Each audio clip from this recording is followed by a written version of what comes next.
ask you something that might sound a little shocking at first.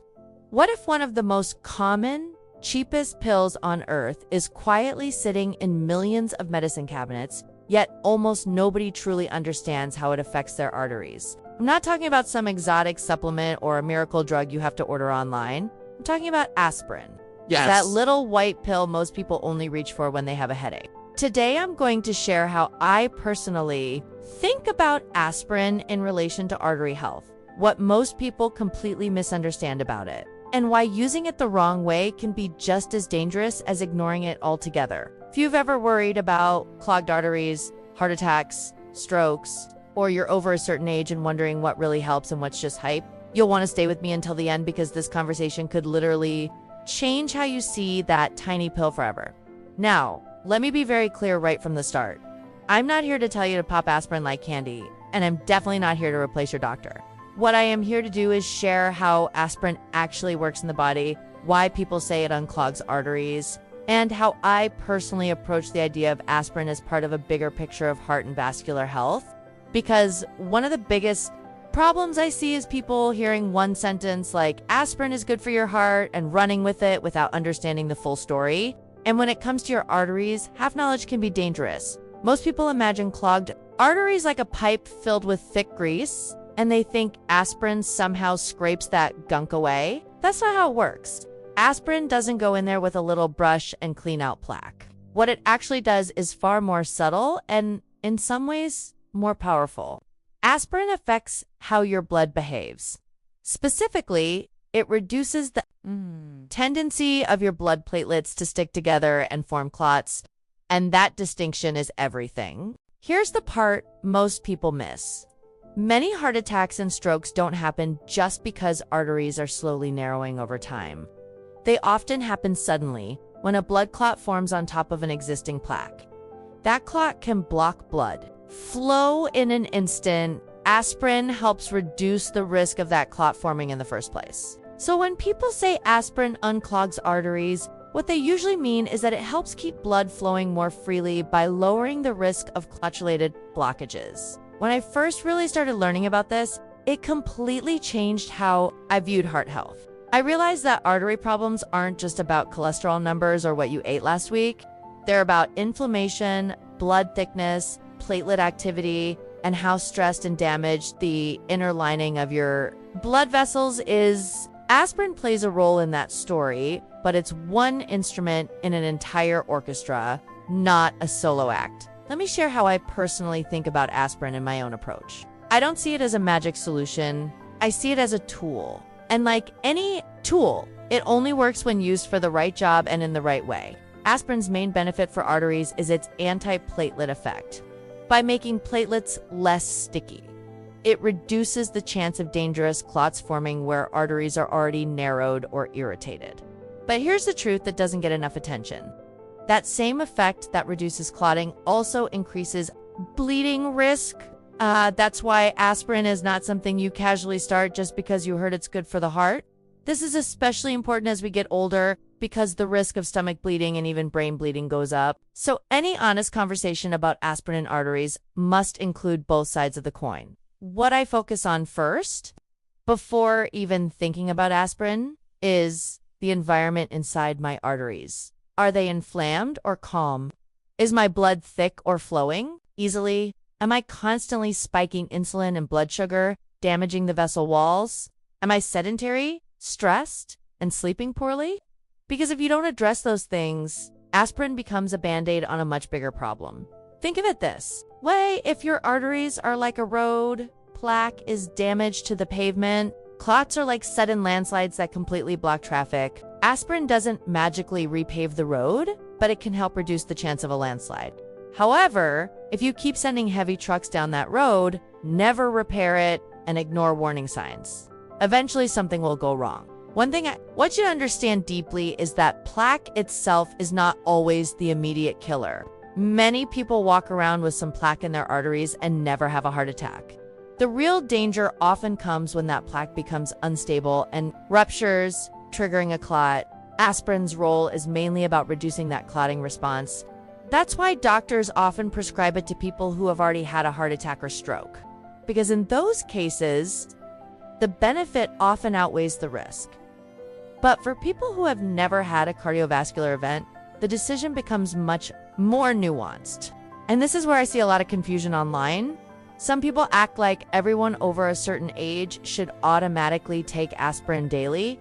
Others say nobody should ever take it. The reality is much more individualized than that.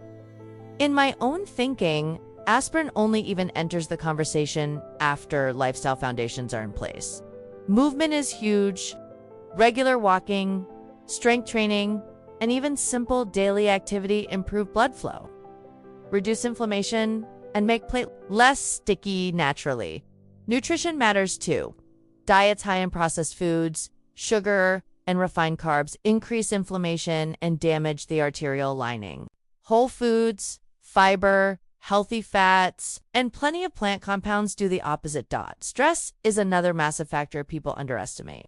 Chronic stress increases cortisol and adrenaline, which make platelets more likely to clump in blood vessels, more likely to constrict. You can't meditate your way out of everything, but managing stress is not optional if you care about your arteries. Sleep also plays a role. Poor sleep increases inflammation, raises blood pressure, and worsens insulin resistance. All of that makes arteries more vulnerable. When these basics are ignored, people look to aspirin as a shortcut. And that's where problems begin. Now let's talk about something that might surprise you. Aspirin doesn't just affect clotting. It also has anti-inflammatory effects. Inflammation is a key driver of atherosclerosis, the process that leads to plaque buildup.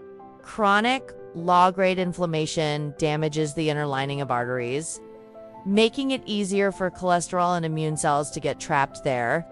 By reducing inflammation, aspirin may indirectly help slow progression in some people, but again, this doesn't mean it reverses plaque. It may help stabilize it, and stabilization is incredibly important. Stable plaque is less likely to rupture and cause a sudden blockage. This is a subtle but critical distinction that almost nobody explains clearly. Another thing I want to address is dosage, but I'm going to do this carefully. I'm not going to tell you what dose to take, or we'll say is that more is not better. The benefits of aspirin for platelet inhibition happen at relatively low amounts, while the risks increase as doses go up. This is one of the reasons why medical guidance is essential. Too many people assume that if a little helps, more will help more, and that's simply not true with aspirin.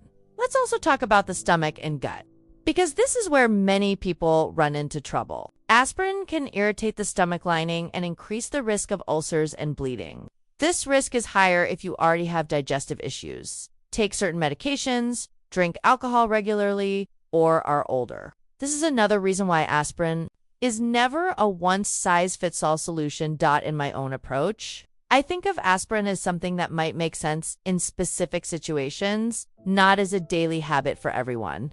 For example, someone with known cardiovascular disease under medical supervision may benefit significantly. Someone with a high bleeding risk and no history of heart issues may not. The key word here is individualized. I also want to touch on a myth that aspirin can clean out arteries. There is no pill that cleans out arteries like drain cleaner. True artery health comes from long-term changes that reduce damage and support repair. The body can actually stabilize and even slightly regress plaque under the right conditions, but this happens through a combination of improved metabolism, reduced inflammation, better blood flow, and healthier vessel lining. Aspirin alone cannot do that.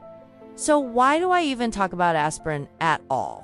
Because when used appropriately, it can be a powerful protective tool. It can reduce the risk of catastrophic events caused by clot formation.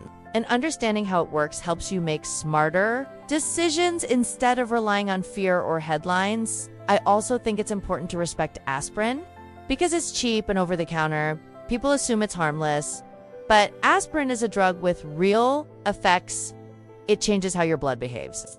That's not something to take lightly. Here's something I often tell people. If you're thinking about aspirin because you're scared of clogged arteries, that fear is actually a signal. It's telling you to look at your overall lifestyle, your blood pressure, your blood sugar, your cholesterol patterns, your inflammation markers, and your daily habits. Aspirin should never be the first thing you reach for. It's more like a conversation you have after you've looked at the bigger picture. And let me say this clearly, because it matters. Never start or stop aspirin suddenly without medical advice if you've already been prescribed it. Stopping abruptly can increase clot risk in some situations. This is not something to experiment with on your own. I know some of you are listening right now thinking, just tell me if aspirin unclogs arteries or not. So here's the honest answer. Aspirin does not physically remove plaque from arteries. What it does is reduce clot formation and inflammation, which can help keep blood flowing and reduce the risk of sudden blockages. That distinction can literally save lives. If there's one takeaway I want you to remember, it's this. Heart and artery health is about consistency, not shortcuts.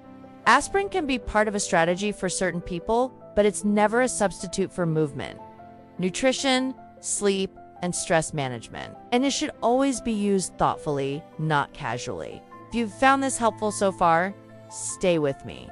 Because in future videos, I'll be breaking down natural ways to support artery health, foods that actually protect your blood vessels, and the biggest mistakes people make when they're trying to protect their heart, but end up doing the opposite. Your arteries work for you every second of your life. They deserve more than fear-based decisions and half-truths.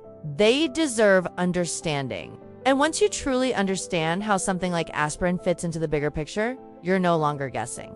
You're choosing with clarity. So take this information, think about it carefully, talk to your healthcare provider, and remember that real health is never about one pill. It's about the daily choices that add up over time. And that's where true protection begins.